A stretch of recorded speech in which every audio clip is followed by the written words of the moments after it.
Our beloved Boss Mike Cervera.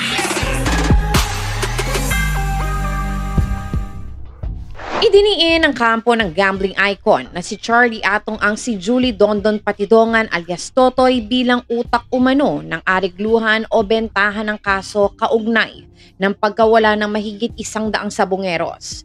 Mariing pinabulaanan ni Ang ang mga paratang laban sa kanya sa unang preliminary investigation ng Department of Justice kung saan kasama rin sa mga akusado ang aktres na si Gretchen Barreto at mahigit 60 pang iba. Ayon kay Attorney Gabriel Villarreal, ang abogado ni Ang, wala umanong kinalaman ng kanyang kliyente sa sinasabing suhulan ng mga kaanak na nawawalang sabongero. Sa halip, tinuro nito si Patidongan na may malinaw na motibo dahil siya raw mismo ang akusado. Kung sino man ang may motibo na mag-areglo, iyon ay si Julie Patidongan. Siya ang may interes na makapagpiyansa at makalusot bilang state witness, giit ni Villarreal. Hindi dumalo si Ang sa pagdinig at tanging kanya mga abogado lamang kabilang si Attorney Lorna Capunan ang humarap. Dumating din ang mga pamilya ng mga biktima na pursigidong ituloy ang kaso sa kabila ng umano'y panunuhol ng mga tauhan ni Ang.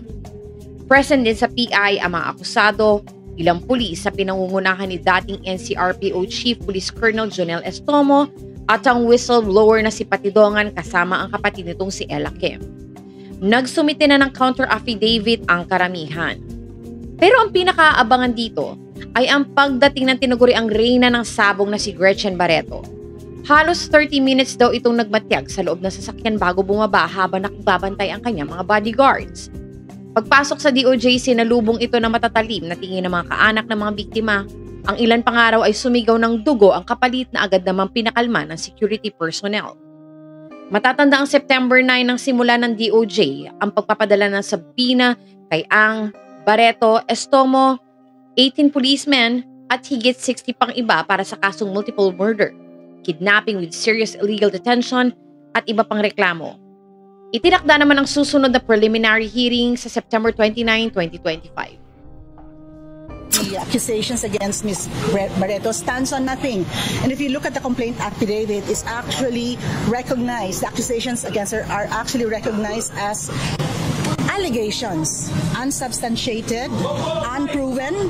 Isa naman sa hindi dumalo ay ang negosyanteng si Charlie Atong Ang. Ayon sa abogado nito, kulang-kulang umano ang mga papeles at flash drives na ipinadala sa kanila kung kaya't hindi nila naihanda ang counter affidavit ni Ang. Mabibilang ko sa daliri ang mga respondent doon sa 61 ang nagdagat. Sa ngalan po ni Boss Mike Cervera, ito po si Auntie Mama ng Rizal, also known as Anino TV, na nagsasabing mahalin po natin ang ating kapwa, ipagdasal po natin lagi ang ating bansa. Magandang umaga, magandang hapon at magandang gabi, saan man dako ng mundo naroon kayo, at syempre, magandang buhay na rin para sa ating lahat. Maraming salamat po. Our beloved Boss Mike